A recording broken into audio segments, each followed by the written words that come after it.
The woman noticed that there were clearly no cars on the road, yet a truck was moving forward at a very slow speed.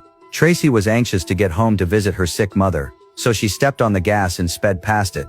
But unexpectedly, the truck suddenly laid on its horn and accelerated, overtaking Tracy and cutting in front of her. Tracy calmed herself down, suspecting that she had run into a road rage driver. For safety reasons, she decided to slow down and follow behind the truck. However, as soon as she reduced her speed, the truck slowed down as well, staying just ahead of her.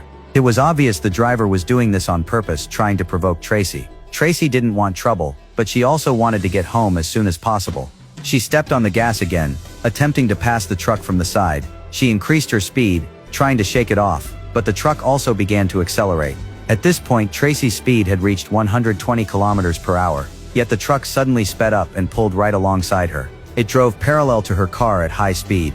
Just then, a car appeared coming from the opposite direction. With no other choice, Tracy had to brake to avoid a head-on collision. She was terrified by the situation, and decided to pull over to the side of the road to calm herself down, and to avoid the truck. Tracy waited there for 20 minutes. Feeling that it was finally safe, she decided to set off again.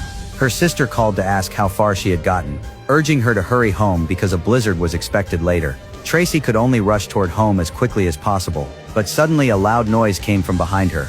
She quickly looked into the rearview mirror, only to see the truck racing out of a bend toward her. Tracy became extremely nervous when she realized how fast the truck was going.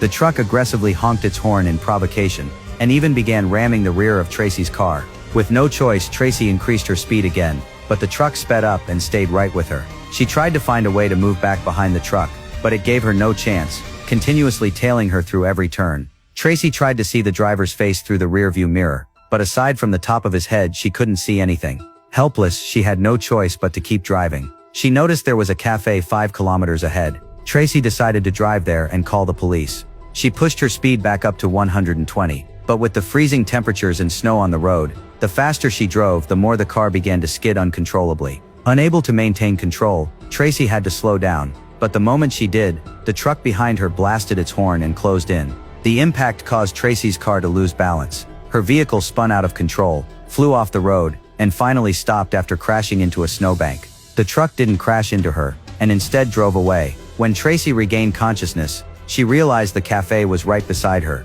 Only then did she feel temporarily safe. She went into the cafe to rest for a while, but to her shock, she discovered that the truck was parked outside the cafe. Tracy began to suspect that the truck's driver might be one of the people inside. Nervously, she asked the waitress for help. However, the waitress looked down on her for ordering only a bottle of water, and arrogantly walked away, unwilling to get involved. With no other choice, Tracy carefully picked up the knife on the table. As she nervously looked out the window, she saw the truck finally drive away from the cafe. Tracy let out a sigh of relief, believing that everything was finally over.